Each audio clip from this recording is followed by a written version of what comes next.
안녕하십니까. 굿라이프 척추 88TV의 청자 여러분.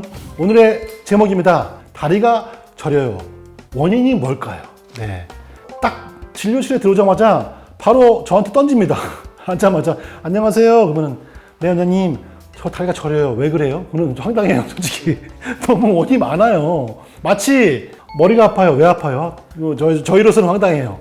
마음이 아파요. 왜 그럴까요? 여러 가지 있죠. 네, 그죠? 너무 많잖아요. 그 중에 하나예요.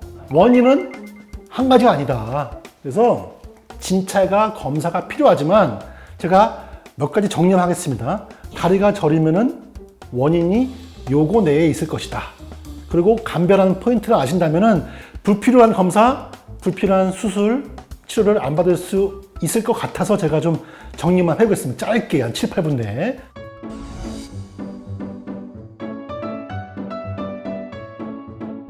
첫 번째, 당연히 가장 먼저 감별할 것은 척추입니다. 자, 제가 실타를 준비해 왔는데, 자, 이거 보세요. 요거는 뭐냐? 여러분, 허리에 있는 중추 척수신경, 요거는 뼈 안에 있는 척추신경. 그 다음에 거기서 신경 가지가 나오죠? 요거는 여러분 허리에서 나와서 다리로 갑니다. 여러분 발가락 끝까지 가죠? 요거는 말초신경, 요거는 중추신경이라고 하죠. 자, 어디에서 눌리더라도, 어디에서 병변이 생기더라도 다리는 다 저려요. 거기에 따라서 원인이 나눠집니다. 먼저 척추. 여기서 디스크가 튀어나와서 아니면 뼈나 인대가 두꺼워져가지고 신경을 꽉 눌러요. 누르면 찌리리리리 저려요. 이게 바로 척추 질환이죠. 네. 가장 빈도수가 많기도 하고요. 가장 다리가 저릴 때 먼저 감별해야 될 1순위 질환이 바로 척추 질환이죠. 어떻게? 진찰, 엑스레이 또는 CT 필요하면 MRI까지 이런 검사를 먼저 해보신 다음에 타 질환을 감별 반드시 하셔라. 척추 질환은 먼저 감별하는 게 맞는 겁니다. 네, 두 번째, 여기서 안 눌렸어요. 어떻게? 여기에서 문제 생긴 거예요. 이거를 말초신경 질환이라고 불러요. 대표적인 뭐예요? 당뇨. 예. 당뇨를 오래 앓으신 분들은 합병증으로 이 말초신경 가지 피복이 벗겨져요. 예, 말초신경염이 와요. 그러면은 얘네들 말짱한데 여기서 막 까지니까 다리가 저립니다. 예. 자, 반드시 다리가 저리면 의사들이 물어보는 게 있어요. 당뇨 있으신가요? 네. 당뇨를 얼마나 앓으셨나요? 당뇨 조절이 잘 되고 있습니까? 이거 뭐예요? 당뇨를 오래 앓을수록, 당뇨 컨트롤이 잘 안 될수록, 예? 그러면은 이렇게 말초신경이 올 수 있습니다. 그리고 특징이 양쪽 발에, 양쪽 다리가 동시에 오는 경우가 좀 있어요. 그리고 다리뿐만 아니라 팔까지 저리다. 그러면은 이거는 척추가 아니라 당뇨성 말초신경 병증의 가능성이 높습니다. 금방 감별하기 어렵습니다만 진찰을 해보고 병력을 들어본 다음에 마지막으로 신경전도 검사라는 게 있어요. 그 의료보험 대금 검사거든요. 검사하면 나옵니다. 그래서 의사 선생님들이 아마 이렇게 당뇨가 있어요. 당뇨 오래 알았어요. 당뇨 컨트롤 안 됐어요. 그러면 아마 신경전도 검사 합시다. 그럴 거예요. 그러면 감별됩니다. 세 번째, 중추신경도 아니에요. 말초신경염도 아니에요. 근데 근육이죠. 자, 말초신경 가지 나왔습니다.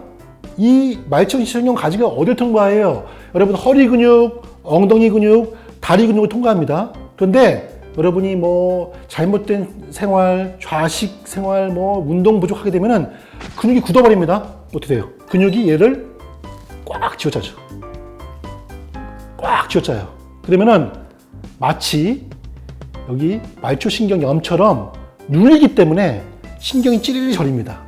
바로 근육질환입니다. 척추 검사했는데 이상이 없어요. 당뇨도 없어요. 그러면은 근육일 수 있습니다. 그러면은 근육 특정 포인트에 눌렀을 때 엉덩이부터 허벅지, 종아리에 특정 부위가 굳어 있다거나 아픈 경우가 있습니다. 그럴 경우에는 간단한 스트레칭 아니면은 반신욕, 물리치료를 해서 근육을 이완시켰을 때 완화가 되면은 근육으로 인한 문제일 수도 있다는 것이죠. 알겠죠? 그 다음에 네 번째입니다. 네 번째가 중요하기도 한데 바로 그 유명한 하지정맥류입니다. 네. 다리에 있는 정맥에 문제가 생겨가지고 다리가 저릴 수도 있습니다. 근데 이거 굉장히 중요한 거라고 제가 말씀드렸는데 그거 있습니다. 하지정맥류로 오인하셔가지고 척추질환인데 하지정맥류 수술하신 경우 꽤 있고요. 반대 경우도 있습니다. 하지정맥류인데 척추로 오인해서 척추를 수술한 경우도 있습니다. 자, 하지정맥류는요, 일단 유관성으로 여러분이 딱 섰을 때 다리 뒤쪽으로 이 정맥류가 이렇게 파랗게 정맥이 막 튀어나오는 경우가 있거든요. 이런 경우, 이렇게 좀 심한 경우가 돼야지만 대부분 심한 다리가 저림감이라든지 통증을 유발하는 거거든요. 그런데 유관상으로 안 보이는 경우도 있죠. 그런 경우는 이제 초음파를 보기도 하죠. 그래서 초음파를 봤을 때 유관상으로 안 보이는 정맥류가 보이기도 하는데 책에는 뭐라고 기입되어 있냐? 하지 정맥류는 무증상인 경우가 제일 많아요. 그래서 눈에 보이는 하지 정맥류가 있어도 초음파로 이렇게 검사해서 정맥류가 있어도 확률적으로 무증상인 경우가 제일 많기 때문에 있다 하더라도 바로 성급히 정맥류 수술을 하는 것보다는 아까 말씀드린 근육 문제 아니면은 당뇨성 말초신경 질환 아니면 허리 문제를 감별하셔야 됩니다. 하시고 거기서 다 아닐 경우에는 정말 정맥류에 대해서 전문가와 치료를 좀 논의하시는 게 순서인 것이지 아무것도 안 하고 건너뛰고 바로 정맥류가 있다는 이유로 수술하는 것은 잘못된 방법입니다. 마지막으로 하나 더 있습니다. 바로 하지불안 증후군. 하지불안 증후군은요, 원인이 뭡니까? 철과 도파민 어떤 생성에 문제가 있다고 알려져 있습니다. 정확한 거 아직도 모르지만 이 정설은 뇌에서 도파민 생성에 문제가 있고 도파민을 만들 때 필요한 그 원료인 철분이 부족해서 생기는 질환인데 감별 포인트 간단합니다. 낮에는 괜찮아요. 낮에는 오히려 활동할 만해요. 근데 이게 유독 누워있을 때, 밤에 잘 때 증상이 심해진다. 막 저리고 아파요. 그리고 다리를 좀 움직이고 풀면은 좋아집니다. 그래서 잠깐만 잘 때 어떻게 해요? 막 다리를 움직이려고 그래요. 그래서 오히려 하지불안 증후는 감별이 좀 쉽게 될 수가 있다는 겁니다. 이것도 좀 잘 알고 계신다면은 헷갈려가지고 하지불안 증후인지 척추질환인지 헷갈리는 경우가 좀 줄일 수 있다.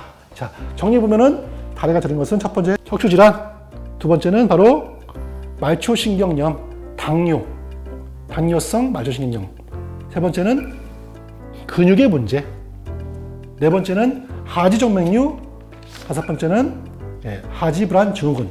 이렇게 자세히 공부해 보신 다음에 전문가를 만나신다면 좀 더 선생님들이 말씀하신 거에 대해서 이해도도 높고 오진의 확률도 줄일 수가 있을 거라 생각합니다.